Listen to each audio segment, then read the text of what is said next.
Hello,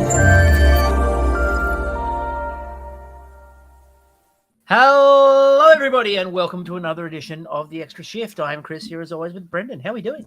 Pretty good. Yeah, welcome. It's episode 195, and we're getting close to the season. Like we're just over.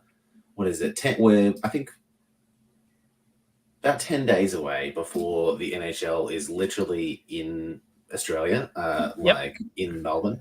If you want to call the Coyotes the NHL, but it's but the Stanley Cup's going to be here, which is cool. It's exciting. We're starting to get back towards actual hockey again. Yeah, I mean, look, I've already got my reminder that the fantasy draft is coming up, of course, and Yep. That's going to be a great season for all concerned. I'm trying to work out my keepers as we speak, and trying to fleece certain individuals out of picks before the horrible GM of our league stops me because someone's leaving. Anyway, not airing grievances at all, Brendan. No, absolutely not. No, you are reasonable and wise, oh magnificent one. Anyway, moving on.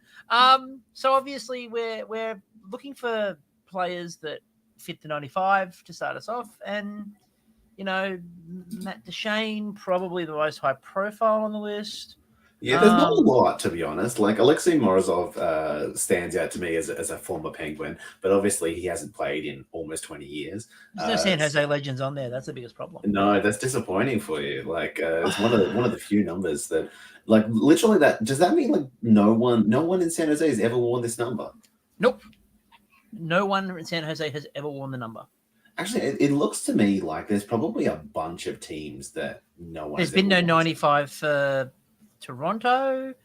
There's been no 90. Yeah, there's tons. Like again, we often talk about the idea of if you want to make a name for yourself, there are numbers you can pick.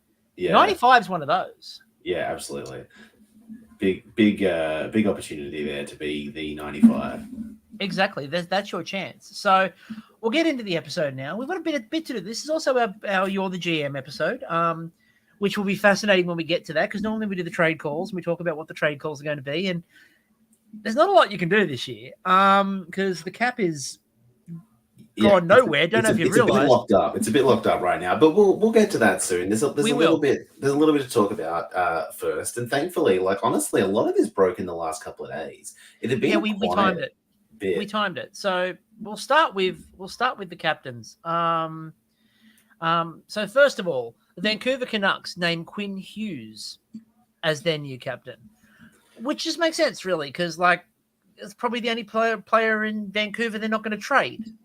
Well, it's a little bit of that. Like, it kind of took me slightly by surprise in the regards that, like, often it's kind of.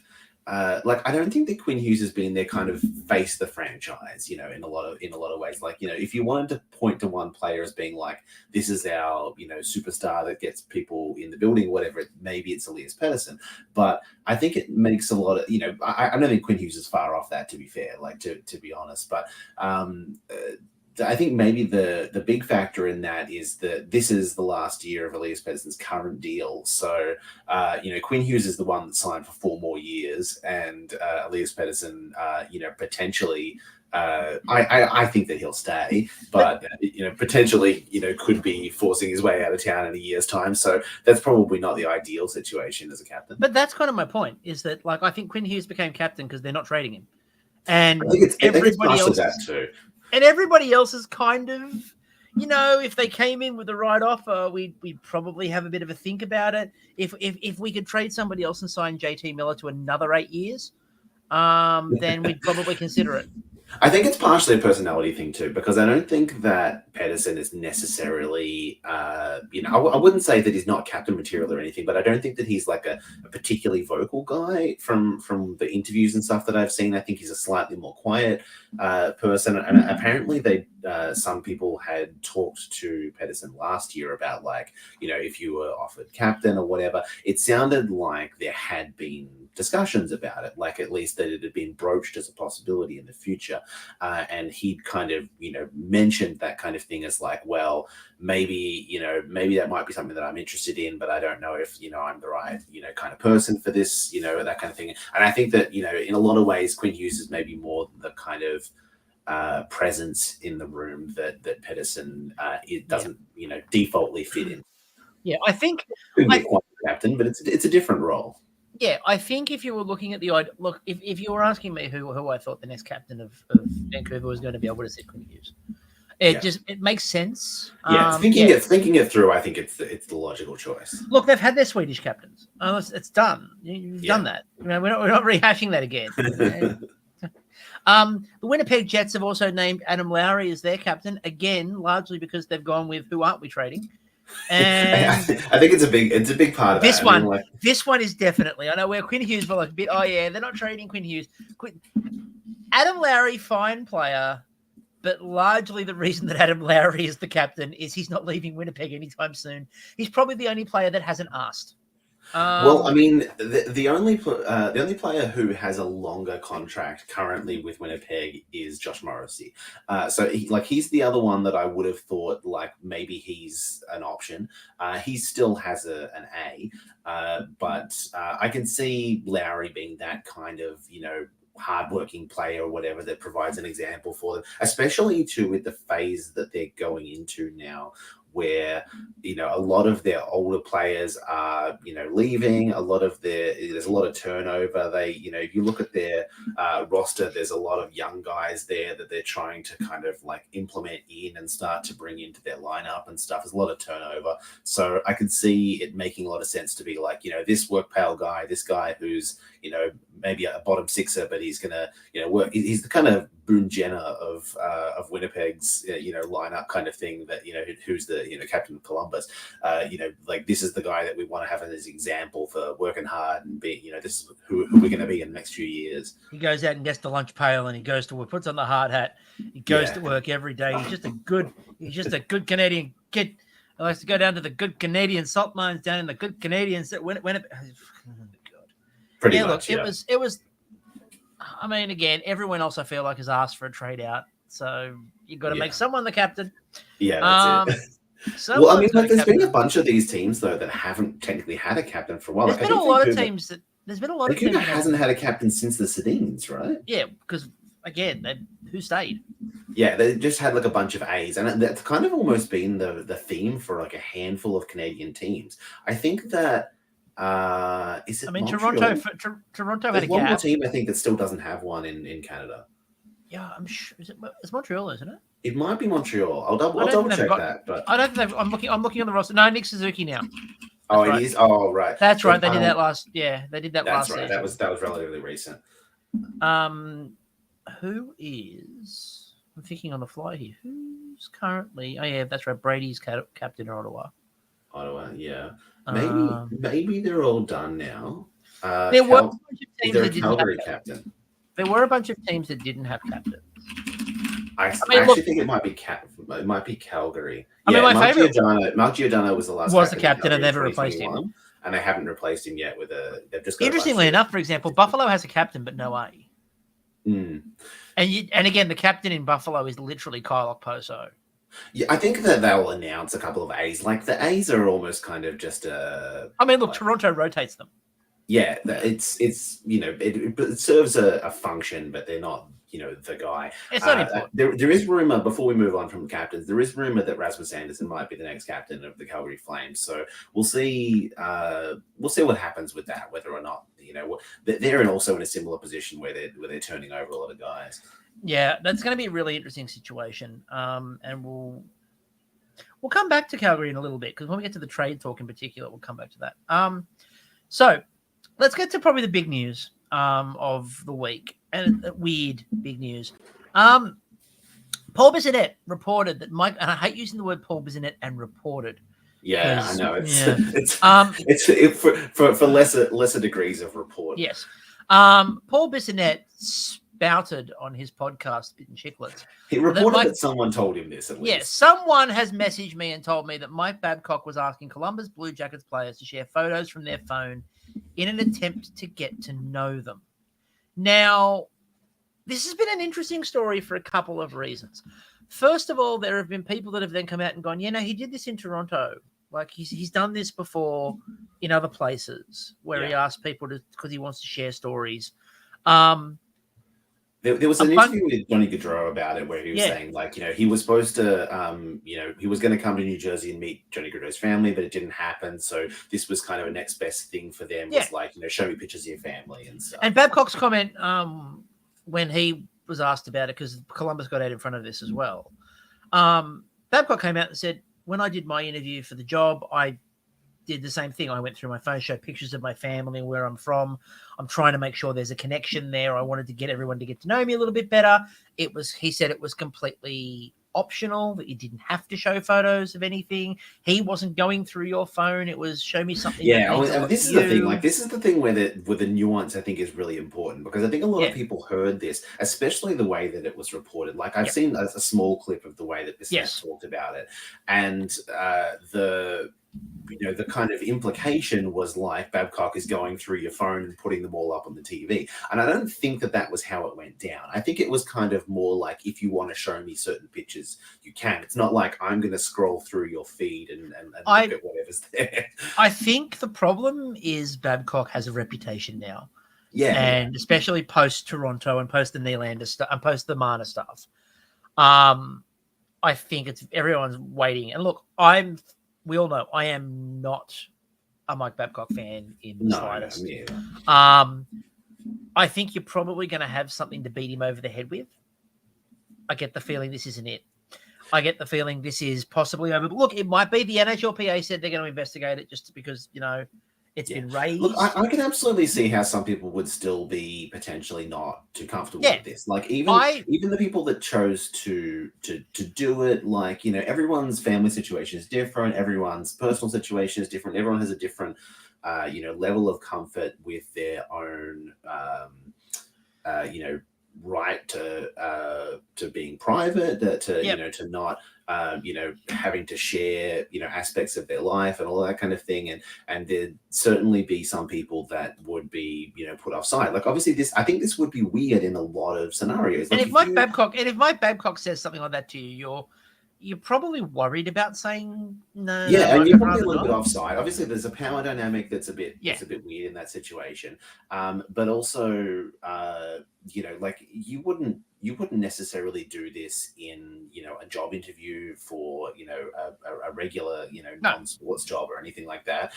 Even like if you were playing like weekend sport or whatever, like there's an element of like, you probably don't necessarily want to have to show, pictures on, to all your, teammates or whatever that you've just barely met or whatever. Like, it's, I don't know, it's not the most comfortable thing in the world to do. I understand that there's this insane kind of hyper, like, fake family thing that professional sports have, where they're trying to manufacture this environment of everyone being super comfortable with each other and super close and all that kind of stuff. And I can absolutely see how this would play into that. My feeling on this one is that it's Babcock being a bit clumsy and trying to create rapport. Yeah. I think he has good intentions. I think there's good intentions. I was really amazed by the way that, and I shouldn't be amazed, but I was amazed the way that some sections of the Toronto media in particular picked this up and absolutely ran as hard as they could. Yeah. And I'm going to say it straight up, because I've often quoted them and gone, they've been really good, and I like a lot of the stuff they do. Steve Dangle podcast went really bloody hard on this. Yeah. Adam Hot Take Wild went ridiculously hard on the idea of, if this is even vaguely true, and Dangle even came out and was like, he lasted, we didn't even get to hockey and he's already, and it's like, you've got a lived experience with Babcock. We know. Yeah. Look, he's going to stuff up.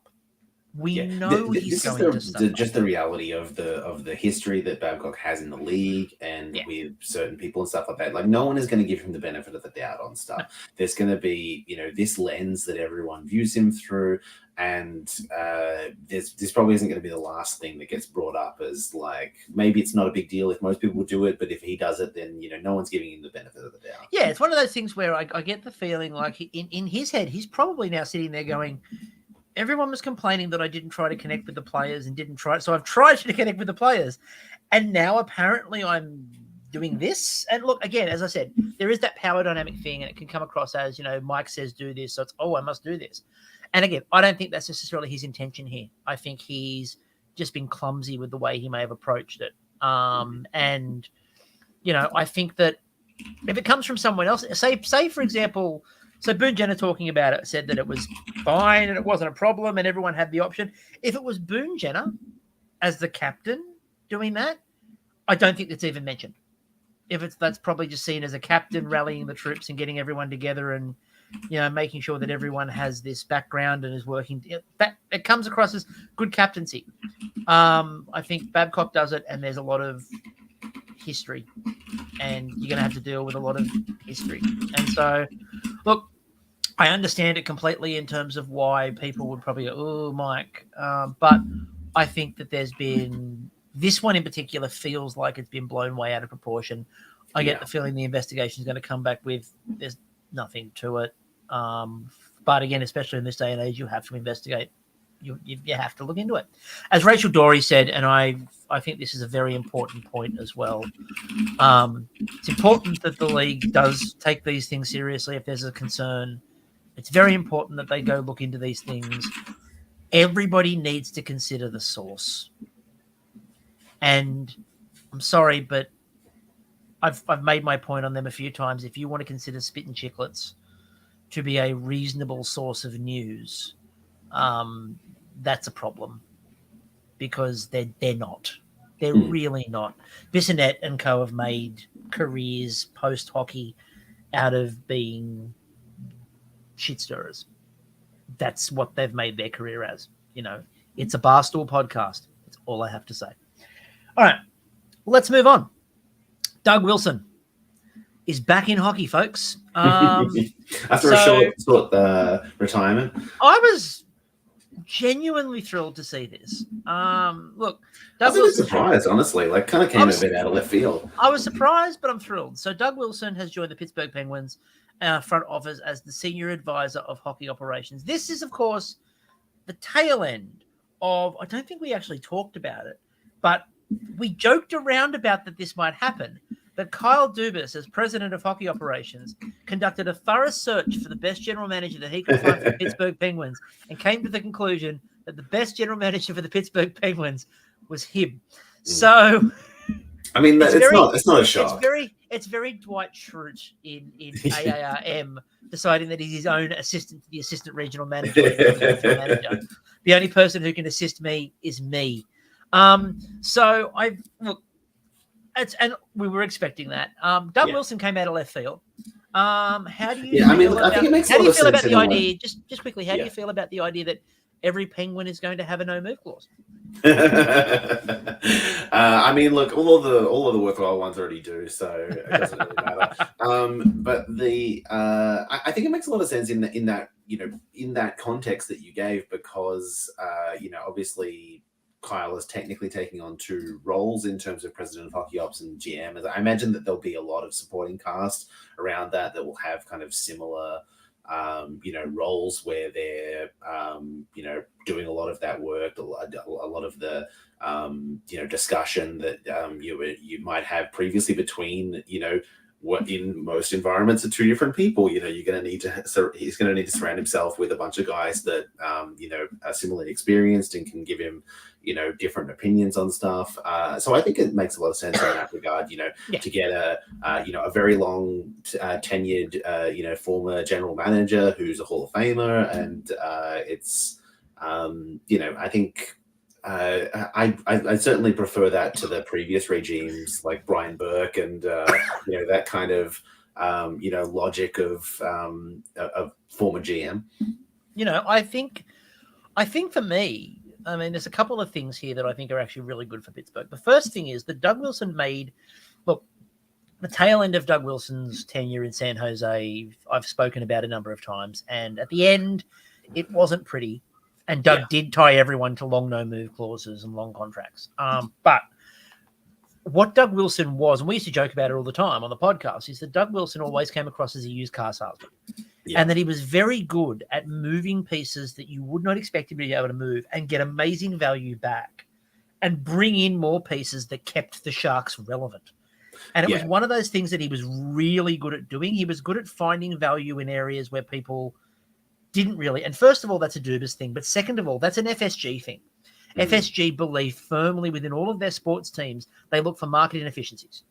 And Doug Wilson is one of those guys who is very good at identifying market inefficiency. Yeah, and he kept the Sharks competitive for a very long period of time. There was a very extended stretch where they could have tailed off earlier. They could have fallen out of the race, and he managed to find a way to keep them competitive in that division for a long period. We made conference finals after we should have been done. We made a Stanley Cup after the team that should have made the Stanley Cup did. Yeah, and that's pretty much the position the Penguins are in. They're on their last few swings, the last few kicks of the can. Whether that's one, whether that's two, whether that's three, we don't know. But that's exactly the position that they're in for now. So I don't know about Doug Wilson's chops in terms of like what comes next for the Penguins after that, because after Crosby retires, obviously this is going to be a long, painful rebuild. But that. He may just retire again. I don't know. He doesn't have to stick around for that. Look, I'm also really pleased to see Doug back though, because obviously he left with an illness. No one's really sure what it was either, but it was bad, and everyone was talking about that. It was really bad. And so the fact that he's managed to get himself back and seemingly is very healthy. He's talked about the fact he's very healthy. Everything's good for him at the moment. I'm just pleased. I'm pleased to see Doug Wilson back. There's a part of me that's very, very pleased to see Doug Wilson back in hockey, even if it's not with San Jose. In fact, I'm probably happy that he's back because he's not in San Jose. Because that tail end was bad. Also, the Coyotes extended Bill Armstrong for doing something. I don't. They're put it this way: much like the rest of the Coyotes' existence, there are no details. No one knows how much. No one knows how long. No one knows any of the details. They just went, "Hey, Bill, you want to stay?" And he went, "Yeah." I mean, I don't think that he's done a bad job. Like he's gathered draft picks. Yeah, I think the team has improved since Chaker. Not that that necessarily Chaker didn't do anything good or anything, but I think that it's a team somewhat on an upswing. They've got Logan Cooley coming in. They've got young players that are actually look like they're going to hit, and this is a team that could pretend. I can't point to anything Bill Armstrong has done in the last couple of years and go like this is terrible or anything like that. Like the one biggie, it's not his fault about the arena. Well, see, the interesting thing for me about the Coyotes is that the Chaker experiment in Arizona, I think, is really badly impacted by the fact that they lost those picks for skating players that outside of the official period. When they got punished at a level that no other team has ever been punished for in their lives for doing that. But I think that they also just had a bunch of bad luck. Like they got bad draft luck. Yeah, they've had some really bad draft luck. Basically, like if they hit on a Logan Cooley, who probably should have gone first overall in that draft, and rather before Slafkovsky and Nemec, if they'd done that a few years back when, a lot of their draft picks were kind of just turning into whatever, and it's not like they weren't in that draft position. They've been drafting, well, I don't think they've hit a first overall pick at all. No. But they've been drafting in that kind of 3 to 8 range for, almost a decade now. And what they got absolutely no luck with the ping pong balls. Yeah. None. Again, it's a little bit. It'll go a long way. Like if they'd gotten Connor Bedard this year, if they'd gotten whoever a few years back or whatever, if they got Jack Hughes, imagine how much of a different organization they would be. No, exactly. And that's the thing when you're trying to pick, and that was it's one of those things where Vancouver fans talk about the same thing. When Vancouver was really terrible, they got nothing. Absolutely nothing. Several times Vancouver and Arizona were in the same boat where they were expected to pick 2, 3, and they got way bumped down because Philadelphia jumped a mile and the Devils jumped a mile and the Rangers jumped a mile and they got jumped. Arizona is one of the reasons why the draft lottery changed. Yeah. And they changed it so that you can't jump from 15 to first. Yeah. Yeah. You know, because Arizona's like, what are we going to do? Yeah. Like, seriously. How much worse do we have to be to guarantee like, it as well? Like, what do you want us to start skating the ASU students? Yeah. Is that the next idea? Yeah, what else can we do here? So the other bit of news around general managers and coaches involves not anyone who's currently involved, but it involves, there was a meeting of the coaches and GMs, and Joel Quenneville and Stan Bowman were invited by Gary Bettman to speak. And it's a really interesting thing. I think there were a lot of people that immediately jumped to we must do a mea culpa in order to come back into the league. And that's true. Although, ask Bill Peters if you need to do that before you go back into junior hockey. Because apparently you don't.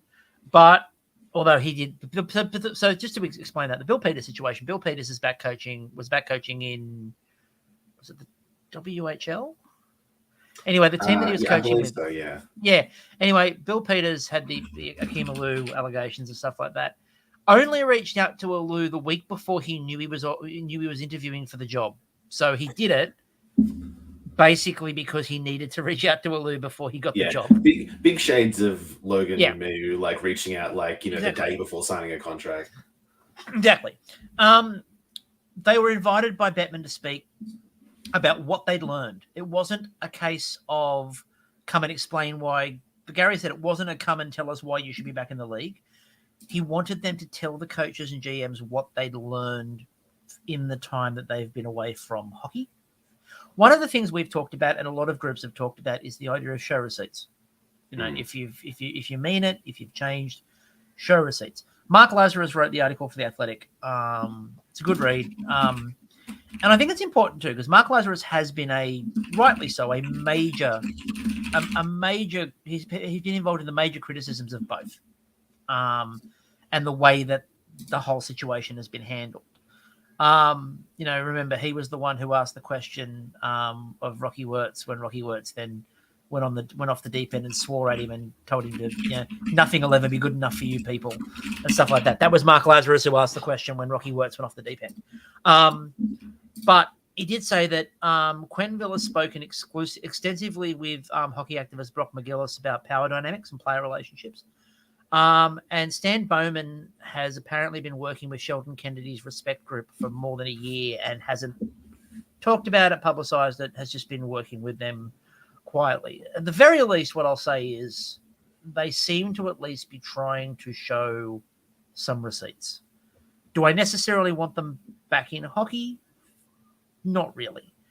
But it does sound like they've at least kind of reached out to the NHL, though, at this point, and have kind of made it clear that they want to get back in, which is... Well, Bowman interviewed last year, remember, for Calgary. Yeah. I mean, it doesn't sound like the NHL officially has made a decision on that, or as is likely to soon. But I mean, I think that they could, unfortunately, we probably could see them back at some point in the near future, given that they're trotting them out on stage to, for these kinds of things.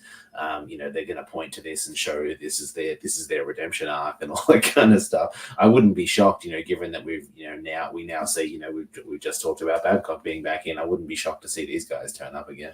No, as I said, look, the only thing I'll give them credit for is they seem to at least be trying to do more than, Bill Peters' whole, I've got to talk to you before I can get a job. That's at least something. And, like Sheldon Kennedy in particular, like his respect, Sheldon Kennedy's very highly regarded, obviously, and you can't imagine that he would be happy with someone using his organization as a front to get back in the league. Yeah, to launder their reputation, No. Now let's get to some interesting re-signings. So I'm going to start with Thomas Tatar, 1 year, $1.5 million in Colorado. He was literally I had him on a list of the most interesting UFAs remaining up until yesterday.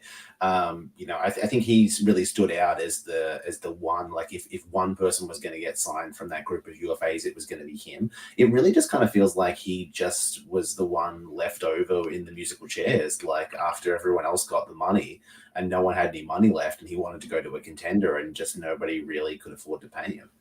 Yeah, it's It's a weird one. His career's been bizarre. It's been a weird one. Yeah, I mean, look, there were rumors that he was talking to a handful of teams in the East. There was about a week or two back rumor that that the Penguins were talking to him to try to get him in, but obviously like nobody's got any cap space. And the people that do have cap space are just because they have players that are going to be on LTIR. Well, this is the issue: is that like there's a ton of, and we'll get to them in a second. There's a ton of people still sitting there, and good players sitting there. You could put together a starting lineup that would win games out of what's sitting there. Yeah, like, you could 100%, but it's because no one's got cap. Because everyone basically loaded themselves this year on the basis of next year the cap's going up, so we'll just shock everything in this year and hold firm, and next year wait for the cap to go through the roof. But as a result, you've got a ton of players sitting there doing absolutely nothing right now. We'll get to those in a minute. The fact that Tatar was grabbed off the pile is interesting to me, but I think there's a couple of other players I might have grabbed it earlier than him. But well, I don't know. I think he's the one that I would have chosen out of that list. But we'll talk about them in just a sec. Yeah. Like, I mean, I do think that's a good fit in Colorado. Before we move on from the Tatar thing, Colorado has lost a lot of depth in terms of having to squeeze in around new deals and stuff for McKinnon and Rantanen and all that kind of thing. We talked about a few weeks back how they did well to get a cheap Ryan Johansson to, fill in as a second line center, but they've also still, lost a lot of depth, especially with the likelihood that Gabriel Landeskog probably won't play in the coming year from the sounds of it, and potentially never again. Being able to add someone, for their cap alone, he can't play again. No, well, that's the thing. Yeah, like it would require some gymnastics, absolutely. If Gabriel Landeskog's ever coming back, they're in massive trouble because he put them $7 million over. Yeah. That's the thing. They're that tight to the cap at the moment. It's going to be. They've got a couple of interesting. I was just looking at their list in a minute. They've got a couple of really interesting players on PTOs. Peter Holland's on a PTO with them. But the more Joel Kiviranta. Yeah, Stanley Cup champion. I don't know if this is the thing. Is like I think that was the peak of Kiviranta's. It was completely the peak of Kiviranta. Look, the bubble. The bubble made some really weird heroes, and Joel Kiviranta was one of them.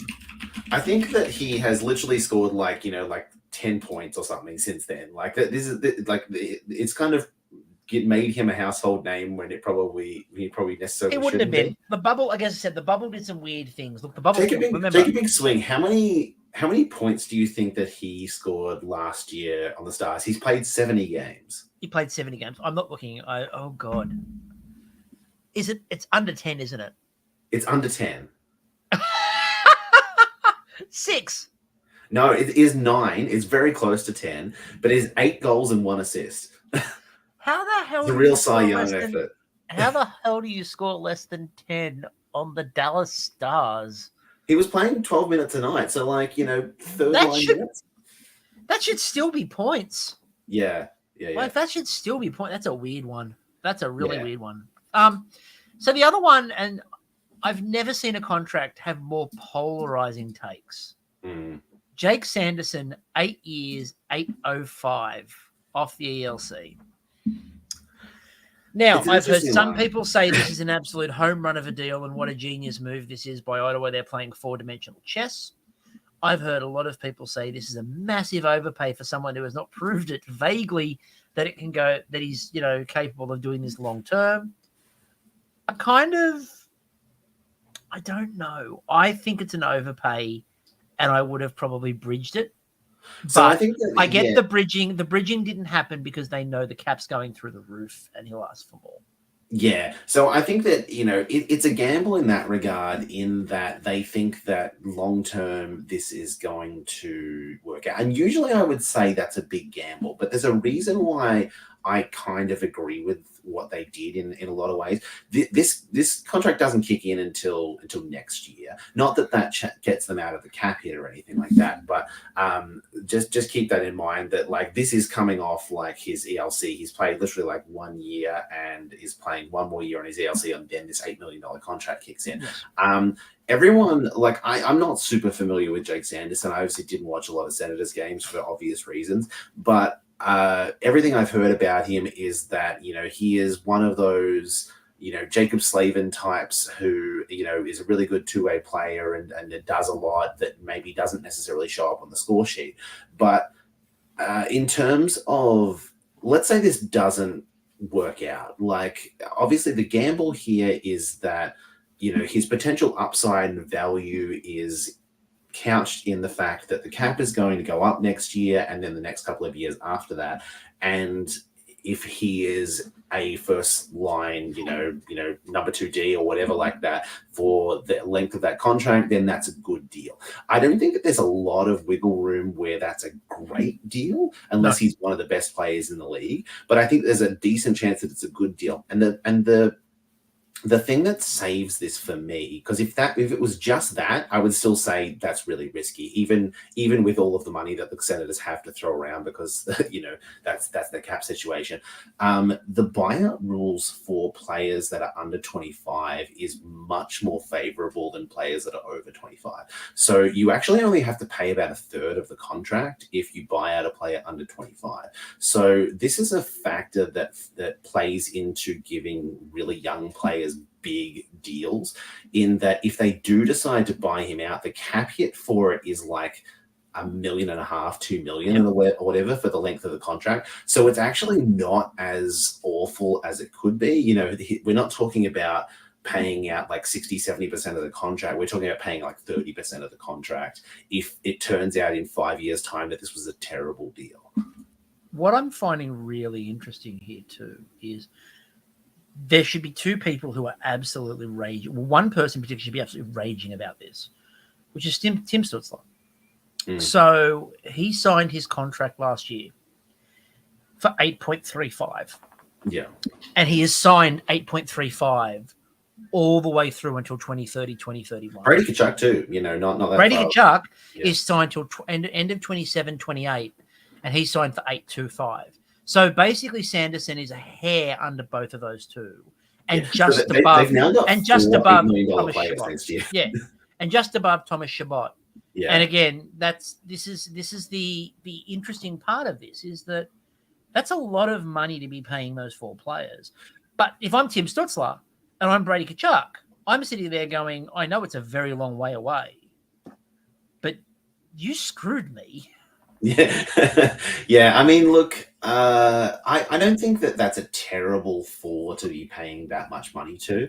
That's good for, but yeah, I mean, I'm not as sold on those defensive two as I am on the forwards, but they do have a decent core locked up in that regard. The Stützle deal is low-key the best value contract in the league, and I feel bad for Tim Stützle on that. Yeah. I mean, like it's definitely going to look real cheap by the end of it for sure. Who's his Absolutely. agent? Because he needs to fire them. I need to find this out.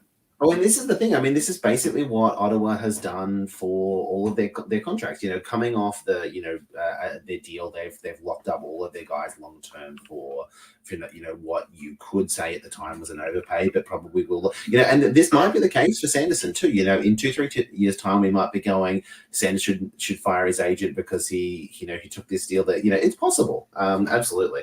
Ben Hankinson. I don't know who that is. He's with Octagon Hockey. Yeah. That feels light. That feels.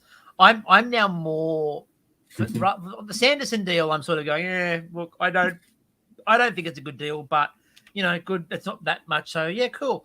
I'm just looking up now because I want to see who his other clients are, because that really does reflect the fact that they absolutely reamed Stützle out of that deal.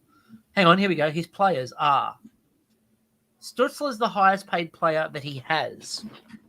Ryan McDonough, Brock Besser, Braden Shen, Jake Gensel, Brock Nelson, Darcy Kemper, Jake Ottinger, that'll be interesting. Yeah, that Ottinger deal is going to be really interesting. although to be fair, if you're sitting there looking at the fact that you've got him as your as the manager, you're probably thinking you can get Ottinger for like $3 million less than you should because you just squeeze him. That's bad. Anyway, let's go to some of the UFAs who are sitting around right now. Yes. Because there are some interesting ones, I think, left on the table. Whether anyone has the space to, to fill it in is another question. I mean, I get the feeling that there's going to be a lot of these players doing things like wearing an Anaheim Ducks logo. Like Nick Ritchie back to the Ducks confirmed. No, look, you know who I would if I was a player on this list, I would actually if I was Jesse Puljujarvi, I'd be going to the Ducks because they need someone to score goals. Yeah, it's interesting because I don't know. I just have this sinking feeling that Puljujarvi's going to end up playing in Europe somewhere. I think he'll end up in the K or something. And I think that if he does, I don't think he's coming back. I think that's the unfortunate thing. That may be the end of his career. I hate what's been done with Jesse Puljujarvi. Yeah. I think there's a player there, and I'm still baffled as to I'm disappointed that it didn't work out in Carolina. I was really hoping that when he was traded there, that he would get put on a good line and show some signs of life, and they just kind of really didn't use him. He just kind of got buried. I wonder if he ended up on a in a good position on like an Anaheim or a Chicago or something like that. Like, I don't know who's actually realistically got the space for him that could guarantee him ice time. But I don't know. It's a shame. I'd be really sad to see his career, ending at 25 when he had such potential. I mean, Anaheim would give him ice time. He'd get ice time in Arizona. Yeah. Nashville would probably be able to give him some ice time. Yeah. Of a similar age, Nolan Patrick is in the UFA. Nolan Patrick's fascinating. Yeah, but obviously, the big thing for him is injuries. Like, he missed so much time with concussions and symptoms and stuff related to that. Yeah, the Nolan Patrick thing is like that's a lot of people will go back and talk about him being what a massive bust as a player, but again, concussion.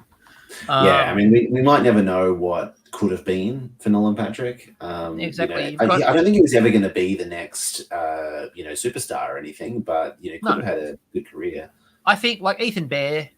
Yeah, that's another one. 25-year-old. I'd be shocked if he didn't get something somewhere. $1 million deal somewhere, $800K deal somewhere. Yeah, Josh Bailey feels like he could end up somewhere, which is like just needs depth and experience. It's funny because like if it wasn't for the fact that he was just bought out from the Islanders, like that's exactly the kind of guy that the Islanders would sign. It's like Zach Parise. Zach Parise is the same thing. Like if it wasn't for the fact that he's like just not reported to the Islanders and like isn't going to camp and like. Yeah, well, what's the thing? It's like it sounds like officially he hasn't retired, but Lamoriello is saying he's not going to be at camp, but he hasn't retired. I wouldn't be shocked if we see them sign Parise like in January or something. If they're in a playoff position or something. Like, I don't know. There's a lot of players who are sitting and waiting, and the most obvious one that's not on the list that we've got there, but the most obvious one that everyone's waiting on is Patrick Kane. So Patrick Kane is basically obviously he had surgery. So Patrick Kane has basically said through management, I'm going to be sitting and waiting, and around January, my agent is going to start making some phone calls. I still think that if they're in a playoff spot, it's the Rangers. I think they've got some unfinished business there, and he seems to feel like he's got a bit of unfinished business there. So that would not surprise me in the slightest if that's where he ends up. It sounds like Jonathan Toews isn't going to be coming back this year. Obviously we know he also similarly had injuries. Well, I think he had post long-term COVID. He obviously wasn't the same when he came back. But I think he's more or less said that he isn't officially retired at this point in time, but he's not going to be playing the coming year. And, maybe he turns up somewhere. But, I wouldn't be shocked to see Kane, join a team late for a big, for one. Yeah, he's talking all about that. Now, in terms of RFAs, this is where it gets a little bit interesting. And only a little bit. The most interesting one is Trevor Zegras. Yeah. Now, there was a comment basically where his management said, we're going to have that done by the time they go back to training camp. Both sides are very confident they're going to get something done there. Look, they've got the cap. Anaheim has spent no money because they're waiting on what the Zegras contract looks like. I think there's zero chance that doesn't get done. Yeah, but I think it's kind of locked at the moment because they've got to get that done before they can get Drysdale done. Yeah, exactly. So I think that the Zegras deal is the one that's holding up the Drysdale deal, because you do Trevor Zegras first, because of course you do Trevor Zegras first. Yeah. I'll be interested to see what that number is. And again, I think there are a lot of players in the next 12 months that we're going to be looking at things like the Sanderson contract and go, well, if he's worth 8, yeah, what the hell am I worth? I just think, and it's not even about position. I think there's just going to be a lot of players just going, Sanderson got like 8, right? Yeah. Well, I mean, they just gave Troy Terry 7, 7 by 7. Zegras is getting more than that. Zegras is getting significantly more than that. My ballpark guess is like 9.5. Yeah, I think he's trying to get to 10. I reckon they go somewhere about 9.5, 9.7, somewhere under it. They bring him in under 10. He wants to get to 10. Yeah. I'll tell you now, but they'll bring him in under it, and they'll get him to do it as a haircut thing, as a goodwill gesture to the roster, so he can do that kind of McDavid. I left money on the table for you, and then they looked around the bank at Edmonton and went, "It's not enough to build a team around you, Connor. Not that much, Connor. You didn't leave that much." Takes a loony and goes, "There you go. Buy yourself something nice. Buy yourself something nice. Get an ice cream." Here's Kyle Yamamoto. Yeah, Kalen Addison in Minnesota, and Shane Pinto in Ottawa are the other ones at the moment who are RFA holdouts. Yeah. Pinto, I think that is similarly Ottawa will get done sometime soon. I just don't know what how much Ottawa is willing to commit. Given that they now have 4 guys on $8 million plus, they don't have really much cap. They've got no cap space. I think they're in an interesting situation there. Like I don't know how they make that work. They've got no cap space, and Minnesota they've got 1.6 in cap. Like, so both those clubs are very light in cap. So they're not Toronto cap trouble, but they're not in the best of shape when they've got RFAs to sign. Again, the only team that's fine with RFAs to sign is Anaheim, because they've got $16 million up their sleeves. Yeah. So they'll get Drysdale and Zegras in for under that easily. And on the PTO market at the moment, there's some interesting players. Currently, there are a few interesting players on PTOs. So Gregor is currently on for me, obviously, former Sharks, great. Gregor is on a PTO at the moment. He's with a PTO with Toronto, which might be a cap saving issue eventually at some point when they need to move somebody. Maxime Comtois, because Vegas apparently can afford to pay somebody. Yeah, I think that's an interesting one in terms of a potential guy that could actually sign. Geordie Ben on Dallas just feels like a favor to Jamie, doesn't it? Yeah. I think it probably is, honestly, but Colin White with Pittsburgh is the one that stands out to me of the guys that are that have been listed there. But I don't know necessarily how they make space for some of these ones where they where there's a guy on the roster. It's like, that guy would probably get a deal, but how do they make it fit? Like, I don't. Denton Heinen in Boston. Yeah. Like, you feel like they do a deal there. Well, yeah, it makes me wonder, with some of these guys. Yeah, like Danton Heinen, I think is a, one that, absolutely they should be there, but they don't have the cap space for it. Yeah. But I wonder how many of these teams have a cap move lined up if this guy actually impresses in camp. Like, let's say theoretically, there's a, $8,000 contract in the draw for, let's say, 3 or 4 of these guys or whatever. How many of those? Let's say Noah Gregor has a blowaway camp for Toronto. Yeah, like, it's just everything they want in a third line shutdown center. I suspect that a lot of these teams have Chicago, Anaheim, Arizona, or wherever they're on the speed dial. On speed dial to take their bad. Let's say the Penguins to take Jeff Carter for a third or whatever. Like, I wouldn't be shocked. Something along those lines. Or they've got somebody on speed dial to come out and like take the kneecaps of the player as they leave the rink and put them on LTIR. Yeah. Well, I mean, this is the thing. You never know. You never know who's going to get hurt long term in a preseason game or something too. Look, Steven Robitaille has the boat ready. He's setting up the huts. You know, it's a lovely tropical oasis on Robitaille Island, and he's going to take everybody out on his boat. They're just going to have a lovely time playing volleyball on the beach. All right, let's get to the You're the GM segment. So You're the GM began as an homage to the Around the NFL podcast, one of my favorites, where they would do the voiceovers and everything. We worked out part of the problem with doing the voices of the general managers is that no one knows what NHL general managers sound like. When you listen to them, they all sound the same. They all sound like random Canadian dudes. So. Yeah, I mean, look, my favorite. We had a couple of these. I mean, your Jim Rutherford impression was one of my favorites. It was just a crazy old guy. My Doug Wilson was the most fast-talking used car salesman you've ever heard in your life. We're not so much doing those phone calls anymore, but what we are doing is we've each taken a couple of shots at how to make some trades that we think would improve teams. And in one case, for me, improve and make worse at the same time. I'm impressed. I can't wait to see it. So the issue, I need to caveat this. Yeah. There are things we do where we're really deeply serious about how you do it. And these trades are all based in some level of seriousness. Some level of logic. There's logic. To show the workings. Like I looked at Cap Friendly today and tried to identify, teams that probably do need to make a move in the near future. And this is the same, and mine will sound like I didn't, but I promise you, I genuinely have done the same process. What I need everybody to understand is two things. The first thing I need you all to understand is nobody has cap space. Yeah. Nobody. No. The second thing I need you to understand is I could trade anybody for a 4th round pick, but it's a really dull segment.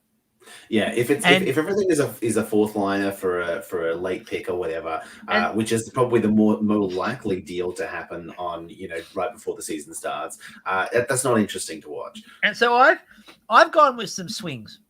Yeah. I've taken some big swings. Now, by and large, a couple of other little caveats on here. By and large, I have respected the no trade clause. The only one I haven't respected a no trade clause on is because it's a 10-team no trade, and I'm fairly certain that the team I traded the player to is a team that they would waive for. So that is why I've done that, but I have respected that. Also, really important to note, all of my trades pass. I went and ran them all through at Cap Friendly. Every single one of my deals passes Cap Friendly. Now, one of them had an X next to one team, but that doesn't take into account their LTIR cap space. And when you take the LTIR into account, they pass. So all of my trades, as weird as they're going to sound, pass and are legal trades that would be ratified by Central Registry. So I want you to pay attention to that. It's very important. We're going to start with one of yours because... Yeah. So the first thing that I looked at was, to me, I think looking at the teams that in the situation that they are currently, I think the vast majority of teams are set up in the way that they're comfortable going into the season with. I don't think that there are a lot of teams out here with glaring omissions. I looked through every roster and there's no more situations where teams are we've only got 8 forwards or whatever, or we've only got 4 defensemen or something. Everyone has a NHL roster right now. But if you look at the teams that are wanting to be good, the teams that are wanting to compete, the team with the most glaring issue for me is the Boston Bruins, because they're in a really tough Atlantic division. They just lost literally their top 2 centers in Bergeron and Krejci, and so right now they're going into the season with a top line center of Pavel Zacha, and then it only goes down from there. So I think I'm not the first one to mention this. They would absolutely like to bolster their center depth. So I tried to look at situations where who has a center that they could move that is actually top 6 caliber that would be an upgrade from Pavel Zacha. Can I just say that I really appreciate you took this on, because I wanted to take this on. but I couldn't work it out. It's tough. There's not a lot. Like there's the handful of teams that I was looking for to see, like, oh, maybe they would trade someone cheap because they need to cut cap or whatever. No one has anyone good that they're willing to move. But I found a couple of guys who have already had, trade rumors about in terms of, it's a team with either well, let's talk about the first one. So the Calgary Flames, it's already been mentioned that even by us earlier in this episode, that they're currently in a phase where they're starting to rebuild, that they're starting to move out some old guys, they're starting to shuffle some guys or whatever. And there's talk that, most likely Elias Lindholm maybe won't be back there. Will probably want to, potentially test free agency or go somewhere else.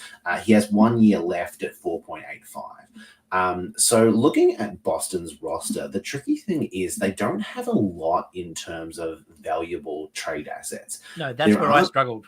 Yeah, there aren't many guys who don't have trade protection that they could actually move. Like, theoretically, you could move, like, Charlie Coyle for money, but he's got, like, a modified no trade clause. He's got a no movement clause. It's not impossible, but it starts to get awkward. I think their most movable guy is Jake DeBrusk. Yep. So the money there is similar. Like, Boston can take on just a little bit of cap if they move some stuff around. They've got too many defensemen currently up on the cap-friendly projection, so they can move one down and they can get a little bit of wiggle room. So my suggestion was basically for the Flames to trade Lindholm for DeBrusk. They both got 1 year left. The cap is similar. There's Boston's taking on $850K, but that's not enough value coming back for Calgary. So I think that you realistically only do this if you're Boston, if there's a Lindholm extension too, because otherwise you're just getting a 1 year rental of Lindholm and a 1 year rental of DeBrusk, and there's no value in it for it. So I think that you need to get a pick back with that. So let's say that theoretically this trade comes with a Lindholm extension. If he decides, yeah, I want to be there, I want to be the number one center for Boston for the next 6 years or whatever, that if that happens, then they probably need to include a first round pick. But the tricky thing is that Boston's already traded this year or next year's first round pick to Ottawa. So it's probably got to be like a conditional 2025 or 26 first round pick. But I think if you're Calgary, you go, yeah, okay, we'll take that. I was going to say that's resign. There's a conditional pick on that 2025 one, which is the other issue there. But yeah, I found the same problem. So part of the problem that I had with trading was the same thing. So many teams have already promised their first round picks. They've promised their first. Everyone who is vaguely good has already betrothed their first to somebody else. But I think that you can do this anyway because that pick has to be either this year's or next year's, and then so you can say, well, they get with the other one, or they get 25 or 26 or whatever. I think that I think it's a good deal in terms of it fills the need that Boston have. And like I tried desperately to work out how to get Boston a center. And I looked at a couple. I didn't look at Lindholm. I also looked at Calgary to try to work out how to get Calgary some depth and stuff like that. And again, that was harder than I thought as well. Because there's a lot of deals there that either no one in their right mind is trading for, or that Calgary would have to overpay to get rid of. So like it's a really hard thing. And yeah, I one of the things I found with Boston, as you said, was the quality of the depth of, you go down the roster and go, well, who can you trade? Yeah. And you look at it and you go, no. Yeah. And there's not a lot of money. Like, there's not a lot of money on a lot of these guys. Like, no, that's part of the problem is there's no value. Yeah. I mean, they've got some D that have cap hits. We'll talk about that in a second, because I'm going to use my first trade. We'll talk about my first trade because it links in. Go for it. So I decided that, again, Boston need a bit of a retooling. But I decided to go a slightly different route with this. So I looked at the defense. I was trying to work out a center thing. Couldn't really work that one out. But then I did a bit of a look on the roster, and I'm like, so who actually has the ability to move on this roster that is of some level of value that maybe you could look at? And I came across Charlie McAvoy. Now, I looked at Charlie McAvoy. I looked at that contract, 9.5, and I'm like, yep, okay. And then I'm like, okay, so what move do I think could be made that I think both teams could sell and be okay with? And I settled on Miro Heiskanen in Dallas. It's an interesting one because for some reason neither of them have any no move protection. No, this is the thing. So I looked at that, and interestingly enough, I felt that Miro Heiskanen has far more value than Charlie McAvoy. I think it's similar. I think they're different kinds of players, but I don't think that they're that different. Yeah, I look, there were picks involved. At one point, I was up to a 2026 first, mainly because I don't think that Dallas would want to part with Miro Heiskanen. I think Dallas would be. I think Dallas would be more. I think that's the truth. I think that's true. Like, I mean, but this is the thing. I think Dallas would be less happy to part with Heiskanen than Boston would be to part with McAvoy. My thought process on that then for Dallas is that Dallas also have a few aging players that they would very much like to be able to replace. Doing that deal sends them McAvoy, and again, you're looking at it and you go, yeah, okay, you're not losing a huge amount. I think you're losing, but I don't think you're losing a huge amount. Boston gets Heiskanen with the idea of we're relevant, and Dallas gets something they can use to restock the cupboard down the line.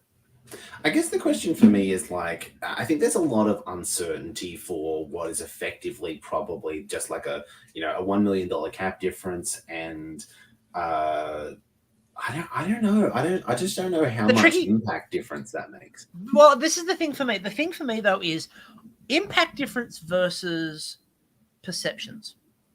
I think there's a fairly severely large part of the Boston fan base that would be quite happy with moving Charlie McAvoy.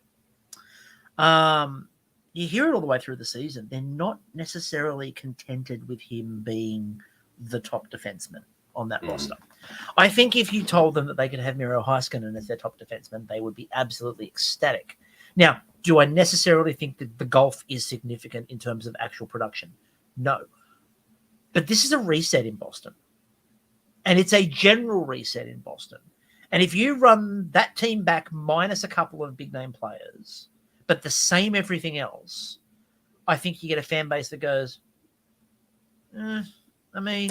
it's interesting. I think that they make a big move like that, like because obviously he's a movable piece. Well, that's the other thing too. To another team trying to compete. I wonder if the actual deal would look a little bit more for something which is less of a finished product, because I think that these two guys in the current state are both finished products, and that makes it less murky as like a gamble swap. It just kind of goes, well, why do we do this? We're trading 75 cents for 80 cents or whatever. Like, but if you found someone who's maybe not reached that peak yet or whatever, and you do it for cap reasons and stuff like that, I think it's probably more likely to happen. See, I think it's more likely to happen. My logic behind this as well is that I think that there's a large narrative at play in Boston at the moment.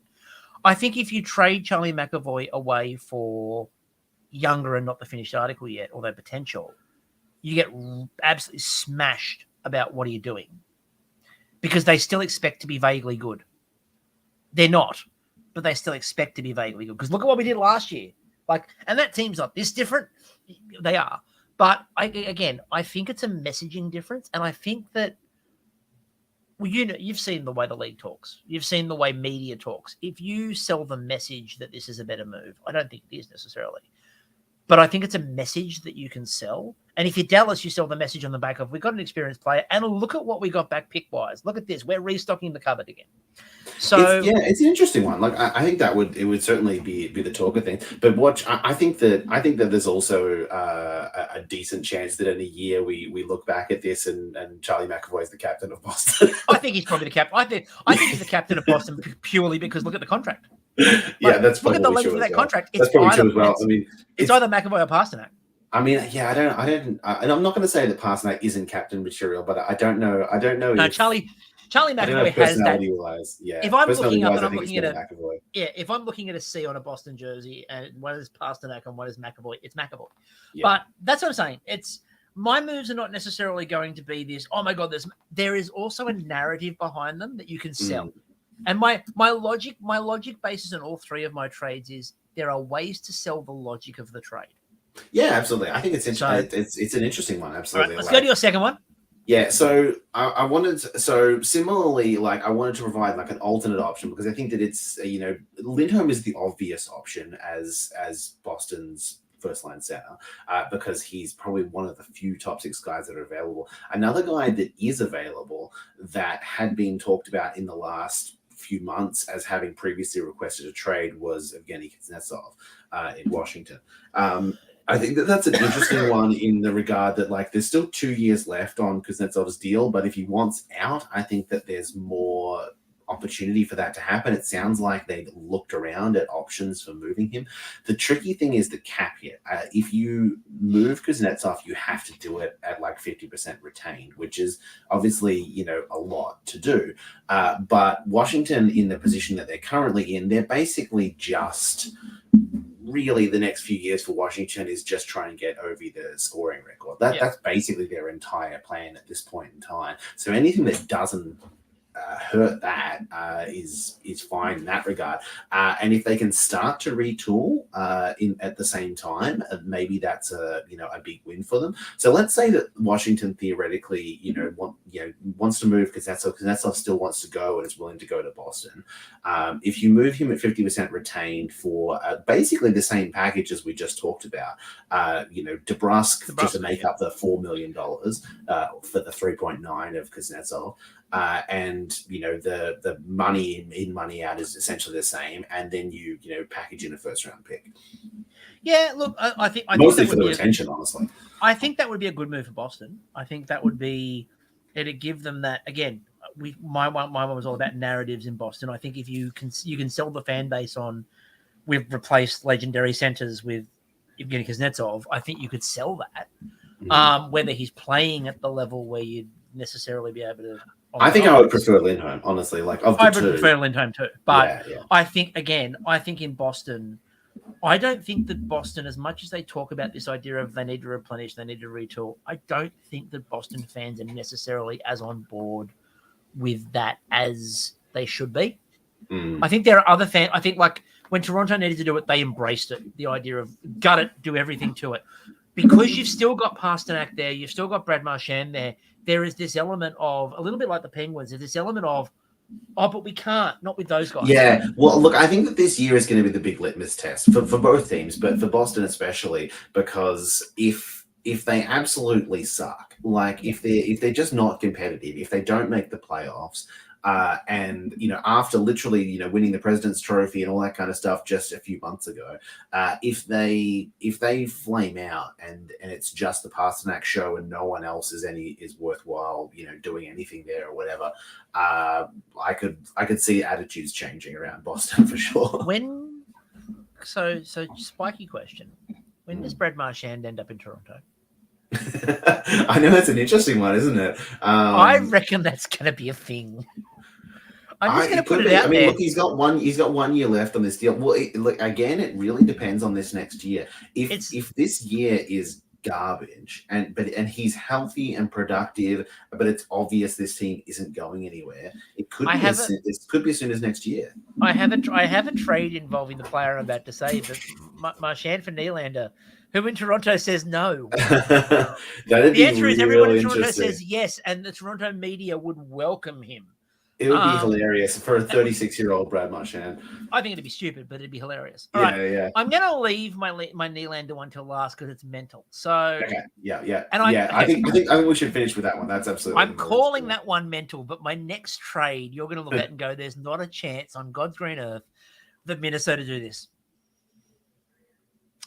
The New Jersey Devils, who are desperate for scoring that is consistent, they went out and they paid a fortune to Timo Meier, right? A fortune. They sent players, they sent picks, didn't really get what they wanted scoring-wise. Brendan's already laughing. He knows what's coming. So the New Jersey Devils send Jesper Bratt, a 2025 second, and the 2026 first. It has to be that because they've given away the other picks to Minnesota. For Kirill Kaprizov. Kaprizov to the Devils for Bratt, a second and a first. It's interesting because like it's funny because I don't think that this is probably what you're expecting to hear, but I also don't think that New Jersey does it. I'm interested Because by that. not that I don't think they wouldn't want Kaprizov. Like I think obviously, between Brad and Kaprizov, as much as I like Brad, I would absolutely pick Oh yeah, Kaprizov, 10 out of 10 times.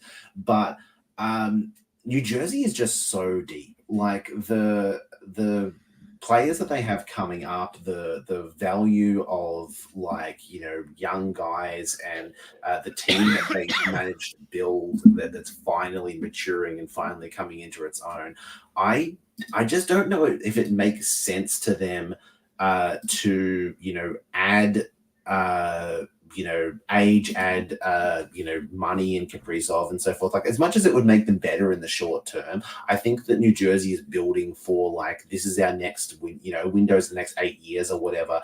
And I think that Kaprizov's next extension is going to be massive, and I just don't know if they can fit that. I agree on that count. My counter argument to this is when was the last time that a team that was on the cusp and just needs to sit and be patient sat? Oh yeah, for sure. I mean, look, I'm not saying it's impossible. And what I'm saying with this is they've got as a fantasy GM, I would do it absolutely. they would have Kaprizov 3 more years at 9 million. Yeah. Right. 3 more years at 9 million. If you look at what New Jersey has there at the moment, he would be their highest paid player. He'd be equal with Dougie Hamilton.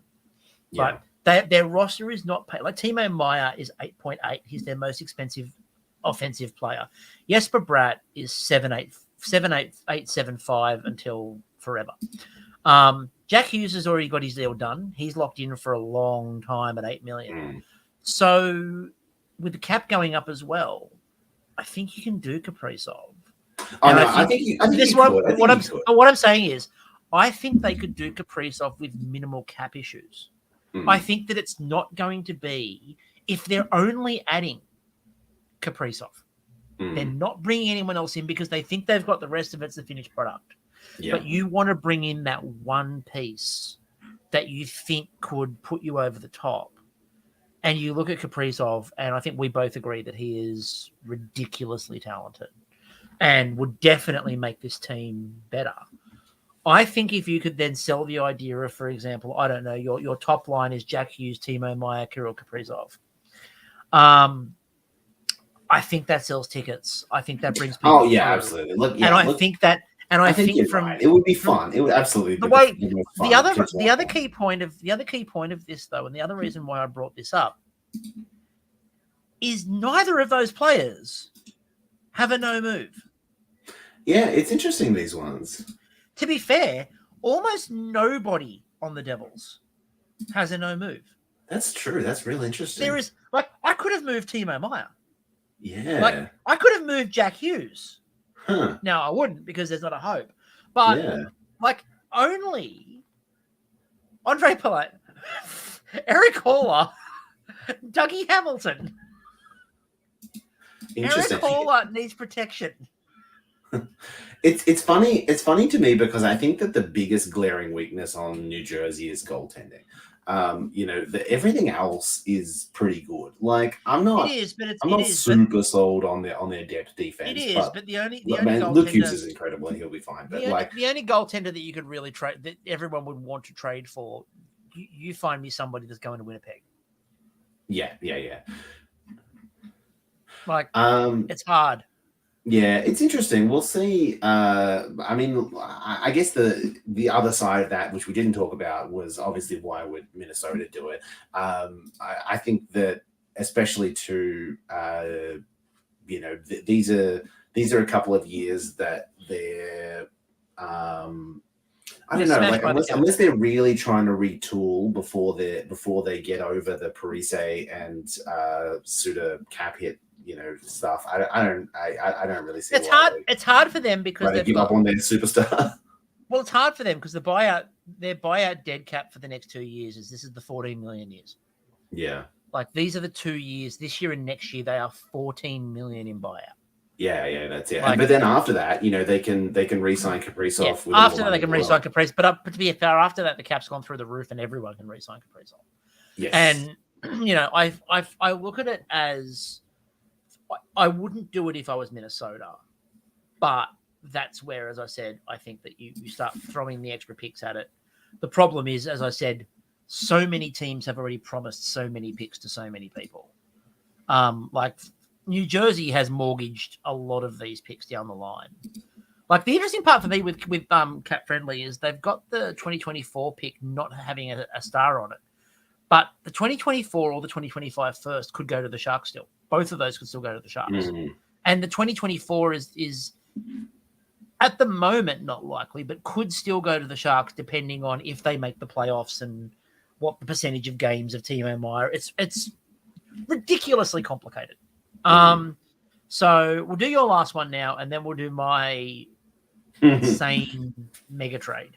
Yeah, if you didn't think that those were crazy enough. So the last one, the big glaring thing that I could see remaining looking at Cap Friendly in terms of teams that need to do something to become compliant is the Toronto situation. Like they are still over. Yeah, they're pretty much the only team left that aren't within spitting distance of being compliant once LTIR is brought into consideration. Even with LTIR brought into consideration, they're still just shy of $3 million over. Yeah, it's almost $3 million that they're over the cap with the players that are going to LTIR on LTIR. Yeah, and Nick Robertson, who's going to come off, is still counted as on injury at the moment. So that's almost $2 million that's got to come back. So they're in bigger trouble than they look. Yeah, so they need to share a significant amount of money, which is, an awkward situation for a new GM to be in, but he did it to himself in terms of, they didn't need to sign, Ryan Reeves to a no move. Ryan Reeves and all this kind of shit. By the way, we said that nobody on the Devils has a no move. Everybody on Toronto has a no move. Yeah, well, this is the thing that makes it awkward, because you look at how they're going to resolve this situation, and almost everyone, there are very few people that don't have a no move or no trade clause of some kind, even 3-10 team no trade lists, and the ones that don't are all the smallest cap hits that won't do anything, and you need to replace with guys that are earning the same amount, so it doesn't do anything. So you essentially have to move someone with a significant cap hit on Toronto. And the most likely candidate for that, unfortunately, is TJ Brodie, despite the fact that he's like one of their top pairing guys. You need to move $4 to $5 million. You're probably not going to move John Klingberg, who you literally just signed. The reality is teams don't move someone that they signed, a couple of weeks ago. Yep. So how else are you going to get $4 or $5 million? Because the tricky thing is, you look at their lineup top to bottom. If you want to move $5 million out in forwards, the only guy moving about $5 million is Bertuzzi again, who they just signed. $3 million for Domi, who they just signed. So unless they're going to move Nylander, which seems overkill just to become cap compliant, the next logical step to move out a significant amount of money is TJ Brodie. So to give you just before you do this, just to help people out here. The only players on Toronto, I'll read out the list, who are not on any form of no trade or no move. Yeah. Sam Lafferty. Yeah. I mean, Ryan Reeves, but they're not moving him. Sam Lafferty, Matthew Nyes, Pontus Holmberg, Dylan Gambrell. Those last three, by the way, are all under $1 million. And then on the defensive side, it's Timothy Liljegren and Connor Timmins and Mark Giordano. Yeah, who again are all about $1 million. All about $1 million. So technically, you could move Samsonov, but then your starting goaltender is either Joseph Wall or Martin Jones. And that's horrendous. So this is the problem. So that's not going to happen. This is the problem that Toronto has. That is literally, Yeah, and there's no point moving Jake Muzzin or Matt Murray because they're already on LTIR. Yeah, so they're already coming off your books. So it doesn't affect. They're still over with those guys on the books. So looking at who makes the most sense for absorbing, that kind of deal. To me, the most logical landing place is Chicago, because Chicago, literally, if you look at their roster, has like 3, maybe 4 NHL caliber defensemen currently on their roster. There's a bunch of creator players. Yeah, there's a bunch of guys that are just ELCs that are making up a roster currently on. So Chicago are perfectly set up to absorb defenseman contracts. They can't take on, honestly, a lot of forwards because for some reason they went out and signed guys like, Corey Perry and all that kind of thing and Nick Foligno to like $1 million deals, which is the stupidest fucking thing in the world because they could have just taken guys for free. I don't know what Chicago is doing. I don't. Yeah, I mean, it's just like, we need to have some, old guys or whatever who are used to losing in the room. Like that's pretty much it. But but they're perfectly set up to take on defense contracts. They have 12.8 million free in cap space. They can just take on contracts. The tricky thing here, obviously, is that TJ Brody has a modified no trade clause. So he has a 10-team no trade list. It's possible that Chicago is on that list. It depends on when he last updated it. Like, has he gone and put a bunch of teams like, Winnipeg and Arizona that he doesn't want to end up on there, or has he put bad teams? It's possible that Chicago's not on there. But let's say that theoretically they were. I think that they could still basically convince Brody to waive on the proviso that this is the thing. Chicago doesn't need 1 year of TJ Brody. What they need is whatever assets that they can get for TJ Brody. So let's say theoretically that Chicago decided to take the full freight, $5 million of TJ Brody for 1 year, with the promise that as soon as they could, they would retain 50% and flip him to a contender. So you get $2.5 million TJ Brody on a contending team in the next few months. That is potentially the more valuable thing for them. So if you need to move some picks to, to make the trade legal, or if you don't just want to do it for future considerations, that's one element of it. But the real value I think that Chicago would get from taking that back is moving him at half, retained in, a short period of time, either at the deadline or before it, and getting, a second or a first or whatever back for that. It gets Toronto out of a situation. I just don't know how else they get out of it. Honestly, I'm looking at it. I'm racking my brain. I do not understand how else they're going to do it. Look, we had a conversation before we started this. We had a conversation, and one of the things I said to Brendan was, when I looked at Toronto, I had a very hard time working out how Toronto are going to get themselves under this and not look worse. And that's the thing. It's not like they're going to be able to move. Weird deal where they move someone expensive for someone cheaper somehow. Yeah. Like, I find it really hard to come up with a way that Toronto don't look worse coming out of this, because they've got to move someone. They can't carry. Yeah, I mean, this makes them worse, but they can't carry the roster. They can't carry the roster. So yeah, they're not legal. With that in mind, let's do it. So I tried. I'm going to say right now, I think I've given this as much of a red hot go as anybody could ever give this. I think I've come up with the most convoluted 3-team trade in history. I think I said to Brendan before we started, he didn't read it before we started, but my comment to Brendan was, I think I've managed something that's amazing. I think I've managed to make everyone both better and worse. And I think I've managed to make everybody better and worse. It's great. I think every fan base that's involved in this trade will hate it, but will also kind of understand it, but will hate it. So with that in mind, let's do it. So I was trying to work out, I'm just going to read what I've got, because I've got 3 teams. I'm going to read what I've got, and then we're going to go through and I'm going to show my working.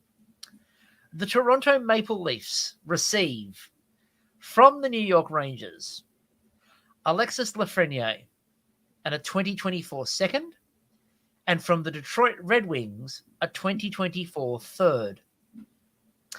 The New York Rangers receive from Toronto William Nylander, and from Detroit, Lucas Raymond.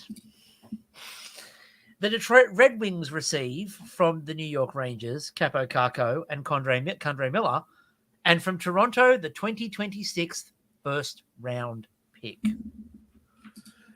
Right. Let's show my working.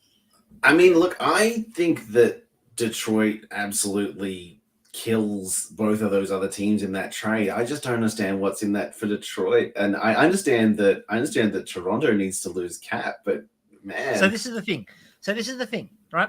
I was working out, looking at the roster and going, okay, what? Tim, by the way, who's watching this, is enjoying this right now. So the Detroit fan Tim is enjoying this. So let's explain my working. First of all, Toronto need to lose Cap, and Nylander has to waive because he's got no move. So go to 10-team list. I will tell you now, he'll waive to go to New York. If they're not on the list, he will waive. Sure, yeah, right. Okay. So that's the first part of that. Yeah. Is that I'm like, Nylander to New York makes perfect sense. I'm with you so far. Yeah. Okay. Right. The Rangers need to clear Cap. Right. They really need to clear Cap. I think the Rangers would do the Nylander deal because we know if there's one thing that New York likes to do, it's a box office move. That's a box office move for them. They will do that in a heartbeat. Now, Kakko and Lafreniere have both been players that, while there's obviously the first overall pick with Lafreniere and Kakko and Lafreniere, the kid line, there's problems there. It's not quite working the way they want it to work. I get the feeling that the organization would like to see the back of both of those players, and I think they're stupid for doing so. But I don't think they would particularly mind it if they moved both of those players out the door. So that helps them clear Cap. Condre Miller, I didn't really want to have to include in there, but they still needed to do that to clear Cap. Right? That's the way the trade worked out. But I also looked at that and went, Detroit's going, well, that adds some more defensive depth. I like that for Detroit in terms of their defense. Detroit has just signed every random depth NHL defenseman under the sun. Yes. I don't know. That would bring them to 9 NHL defensemen. I think, yeah, but however, we're not done yet. We're not done yet. All right. All right. So, what does Steve Yzerman like doing? Wheeling and dealing, and finding assets back for things that no one in their right mind should ever get an asset for. Right. So, I think if you give him Condre Miller, I think a couple of those. Look, I don't think he's going to say no to Condre Miller. No, he's not going to say no to. Immediately becomes like the second best defenseman on their blue line. Well, that's the point. I think, and this is my logic behind it, all of the conversation in the offseason is how long is Detroit going to be sitting there and going, we're nearly there. So Condre Miller comes in, you instantly improve the defense. Instantly improves the defense. Kaapo Kakko, you still get that bit of, well, there's some promise there. There's some scoring there. We don't quite know how to unlock it. Yzerman likes a project. Yzerman likes to go, I can fix that. Bring him in. The 2026 first means they still get more assets because there's one other thing that Detroit really likes doing. It's stockpiling first-round picks. They really enjoy it. They get a kick out of it. They like drafting everybody, whether it works or not. Lucas Raymond, again, the Rangers in that situation are getting someone that's got a lot of promise to them. You know, I couldn't move Moritz Seider. That would be stupid, and no one in their right mind would do that one. However, Raymond, yeah, I think they do that. Toronto, that is all about cap. You get Lafreniere and the idea of you could get we've got a first overall pick in the building that didn't work in the Rangers, but he will work in Toronto, and it is a massive cap cut, and you get a couple of years of him until the cap goes up. It gets them out of that cap hell of the 4, which is really the 5, because of the Riley contract as well. So it gets them out of the cap hell there, gives them the chance to go, we've got a first overall pick playing on the wing there, give him to Austin Matthews on a wing, see what happens. Can't go badly, really, I think, compared to what they've given Matthews on his wing. I think Lafreniere on a Matthews wing is potentially dynamite. So Toronto goes, yep, we're happy to throw away the first for that because we've got to win now, because who knows how long we've got everyone here for. This is the win now situation. He's been brought in to win. I kind of feel like it's mental. It's interesting. Absolutely. I can see your logic. I can see your logic. Absolutely. I mean, it's a blockbuster, and it's mental, but it makes sense. In a world where you can't move cap, and in a world where you can't make trades, I think this is the way to do it. Would I do this? Yeah. God, no. No, but I think that the reality is, unfortunately, that NHL GMs don't usually get this complicated in terms of like a bunch of young players all moving for each other. Like, I mean, you know, we go batshit crazy when 2 young players get moved for each other, let alone like 6. So, I think this is a better thing for the Rangers than what they're going to do, which is eventually trade Lafreniere for a third. Yeah, And there were like Capo Caco for 5 a players fifth. in this trade that are under 25. Like, Yeah. I don't know if that's ever going to happen. But this is unless they're prospects. But this is my thing: is that if there's a team that I think would, it's the Rangers. Who don't particularly like either of those players. No, because I mean, they're look, blaming. honestly, Condre Miller is the one of those three that they'd be least likely to want to move on. They wouldn't want to get rid of him. But when you've got Adam Fox, that's a gentle fall. It's a gentle fall when you've got Adam Fox. Plus, you also think that you've got players on that roster who are, if not about to take the step up, are sort of almost. Well, no, I mean, New York is the team I think that comes out of this trade the best. Like, yeah. Oh yeah. I think that New York comes out really well. I think Toronto comes out of it badly for losing Nylander. But I think the reality is that like they very well may need to move Nylander, whether it's now or whether it happens in a year's time. Well, I just wonder what it's for. Like I wonder what the return they get is and whether it ends up being better than what you've pitched here. I think it'd be interesting. So see, this is the thing. Outside of Lucas Raymond and Condre Miller, all of the players in this trade are players that the clubs have sort of low-key been whispering behind the scenes that they would be very comfortable with moving if the deal came along. Right. It'd be interesting, actually. I think even if you took Detroit out of this trade, Nylander for a younger, cheaper player or whatever, and picks and stuff, like I don't think is out of the realm of. No, I would do the Lafreniere. I would try to work out a way to do Lafreniere and Nylander. The problem is that, again, cap-wise, neither club can make it work. Like the thing is, the Rangers are not brilliant on the cap either at the moment.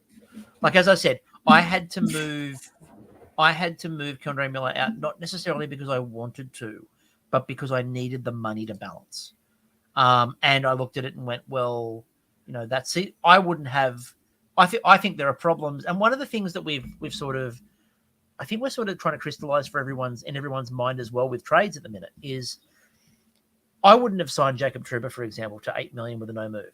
No, not a hope in hell. That is a dumb contract. That is an absolute stupid contract. And that contract stops the Rangers from being able to get better because they can't make those moves. I also have been very vocal about the fact that I would not have Artemi Panarin on the deal that he's on with a no move. And if I was the Rangers, I would be looking to ship Artemi Panarin out the door because he gets a lot of points when it doesn't matter. And when it does nothing. And we saw that in the last playoffs. We saw that in the playoffs before. He scored the one goal that won them the overtime game to get them through a round and did nothing beyond that and was utterly useless in those series and was at times a deficit on the ice in terms of he wasn't defending. He wasn't doing anything offensively. When you put that line out there, they were basically playing a man down half the time when you got to crunch time. So the fact they've got Panarin on 11.642 no move is a massive problem. And I think we talked about it a lot, obviously, with Toronto. I don't think Toronto should move Nylander, but you can't re-sign him. They can't. They just cannot. But we know the cap's going to go up by $10 million. But the issue is not going to be that the money's not there for William Nylander. You be the general manager that gives William Nylander a $9 million contract next year. Does he deserve one? Yes. You be the general manager in Toronto that does that. It is funny, honestly. I think that, basically a new general manager in Brad Treliving, new for the situation, has come into Toronto and has probably done everything that they would have lambasted Kyle Dubas for doing. I would. The other one, we talked about the idea of doing the 1-for-1 with the younger player. I actually think the better fit for Nylander is actually Detroit. I think Nylander in Detroit would be a good move. But it's what are you going to do back? That's the tricky bit. So this one ended up being themselves with middle sixes. I really don't understand what they're doing. No, but this one ended up being a triple. The reason it was a three-way trade was literally because I sat down with Toronto and New York and went, I can't make the money work. And then I'm like, well, who's another club that needs to do something? And the answer is Detroit needs to do something, because if Detroit's in the same spot that they are in 12 months' time, big questions are being asked and someone's fired. Yeah. So I think it's one of those ones where everyone needs to do something. No one can do anything. So why not do something together? So I do like the fact that my crazy one is probably of the three the most realistic, where you look at it and go, no, I can see it. It's dumb, but I can see It's it. interesting. It's absolutely interesting. Like, I think it's too creative for the NHL, but I think it's fun, absolutely, and something to think about. If only the real NHL trades were that fun. But look forward to Alexis Lafreniere being moved for a third, Capo Caco being moved for a conditional fifth. Look forward to that when they dump them all and, they clone Ryan Reeves and sign him 3 times. Anyway, with that, we're going to leave it there for now. We will be back. Our next episode is probably going to be our season predictions. Yes. Because we're due to do those. And we'll go back over last year's predictions again, just to remind you all what happened, and remind us of what happened. And then we will do the predictions for the upcoming season, which will always be really interesting and something that people don't at all come back and hit us over the head with. But that'll be in the next episode, and we will catch you all later. See ya.